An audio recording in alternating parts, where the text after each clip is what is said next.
રાજ્યભરમાં સ્માર્ટ વીજ મીટરને લઈને હોબાળો મચ્યો છે। જ્યાં પણ ગુજરાત સરકારે સ્માર્ટ મીટર લગાવ્યા છે ત્યાં વધુ લાઇટ બિલ આવવાની વ્યાપક ફરિયાદો ઉઠી છે। તો બીજી બાજુ હવે સ્માર્ટ મીટરને રાજનીતિનો મુદ્દો બનાવી દેવામાં આવ્યો છે, કારણ કે ભાજપના જે લોકો છે તે આ કેન્દ્ર સરકારનો પ્રોજેક્ટ હોવાથી કશું બોલી નથી રહ્યા, તો તેવામાં કોંગ્રેસે પૂરો ફાયદો ઉઠાવ્યો છે। નમસ્કાર, ટકાટક મીડિયામાં આપની સાથે હું છું જાનવી।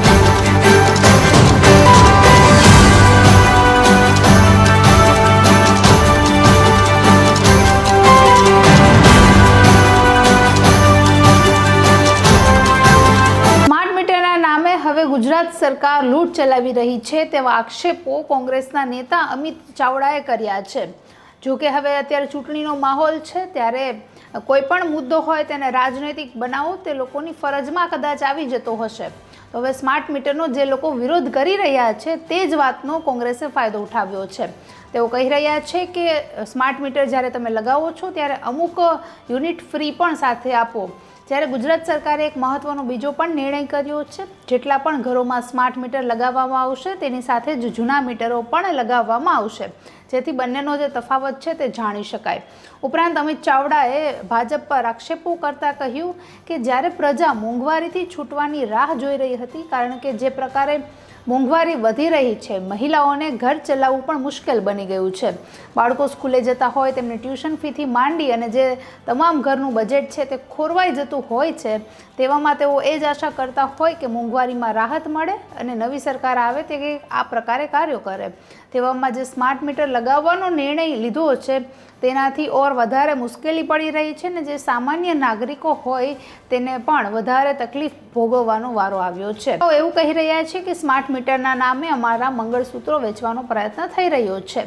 તો અમિત ચાવડાએ પણ બીજેપી અને કેન્દ્ર સરકાર પર આક્ષેપો કરતા કહ્યું કે આવનારા દિવસોમાં સરકારની વિવિધ કંપનીઓ દ્વારા 1.64 કરોડ સ્માર્ટ મીટર લગાવવાનો પ્રોજેક્ટ છે, જેમાં મિનિમમ અગાઉથી જ 300 રૂપિયાનું બેલેન્સ રાખવું પડશે।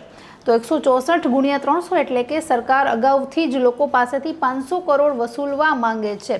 આ પ્રકારના જે આક્ષેપો છે ને ખુલ્લેઆમ જે લૂંટ ચલાવાઈ રહી છે તેની ટીકા કરતા અમિત ચાવડાએ ઘણા નિવેદનો પ્રેસ કોન્ફરન્સ દરમિયાન આપ્યા હતા। ઉપરાંત ઘણા રાજ્યોમાં એવું પણ છે કે જ્યાં વિપક્ષી સરકાર છે તેઓ 100 કે 200 યુનિટ ફ્રી વીજળી આપે છે।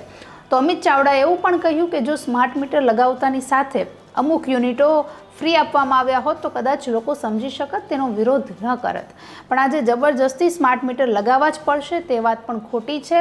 લોકોને એવો ઓપ્શન આપવો જોઈએ કે જે લોકોને સ્માર્ટ મીટર લગાવવા છે તેઓ લગાવી શકે ને જે લોકોને જૂના મીટર રાખવા છે તે લોકો રાખી શકે, પણ જબરદસ્તી કરવાનો લોકો સાથે કોઈ મતલબ નથી। કેન્દ્ર સરકારનો પ્રોજેક્ટ છે એટલે ભાજપની સરકાર કંઈ બોલી નથી રહી, તો કોંગ્રેસની સરકાર પણ હવે નીચું મૂકવામાં નથી। ચાવડાએ કહ્યું કે વિરોધ હોવા છતાં સરકાર તેના નિર્ણય પર મક્કમ છે અને તેઓ કહી રહ્યા છે કે અમે લૂંટમાં કોઈ રાહત નહીં આપીએ। વધુમાં અમિત ચાવડાએ કહ્યું કે સરકાર અત્યારે ટેકનોલોજીની વાત કરે છે। જો સિમ કાર્ડમાં પ્રીપેડ હોય તો પોસ્ટપેડનો પણ ઓપ્શન આવે છે। આવી રીતે સ્માર્ટ મીટરમાં પણ જેમને જરૂર છે કે જેમને જરૂર નથી એ પ્રકારના ઓપ્શન્સ આપવા જોઈએ। ફરજિયાત લગાવવાનો કોઈ મતલબ નથી। સાથે જે સ્માર્ટફોનમાં રિચાર્જ કરવાનું હોય તે કદાચ અડધી રાત્રે પૂરું થઈ જાય તો પ્રજા હેરાન થઈ જાય।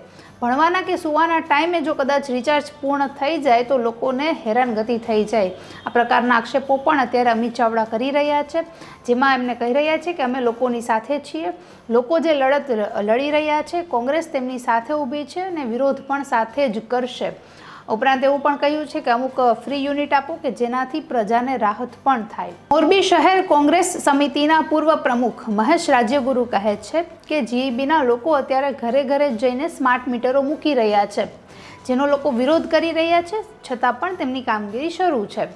જ્યારે કોઈ પણ સેવા કે વસ્તુઓની ખરીદી કરીએ ત્યારબાદ નાણાં ચૂકવવાના હોય છે, જ્યારે સરકાર લોકો પાસેથી અગાઉમાં વસૂલી કરે છે, તો આવી રીતે જે ખુલ્લેઆમ લૂંટ ચલાવી રહેવાય છે તે નહીં ચાલે।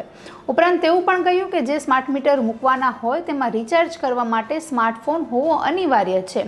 તો ઘણા ગ્રામ્ય વિસ્તારના લોકો એવા છે કે જેઓ સ્માર્ટફોનનો ઉપયોગ નથી કરતા, તો સરકારે તેમને સ્માર્ટ મીટરની સાથે સાથે સ્માર્ટફોન પણ આપવો જોઈએ।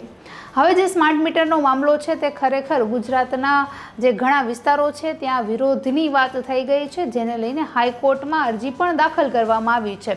તો તો આવનારા દિવસોમાં હવે સ્માર્ટ મીટરને લઈને કોઈ રાહત મળશે, એ નિર્ણયમાં કોઈ ફેરફાર થશે કે પછી સ્માર્ટ મીટર અને જૂના મીટર વાપરવાનો એમને વિકલ્પ આપવામાં આવશે, તે જોવું ખૂબ જ મહત્ત્વનું રહેશે. નમસ્કાર.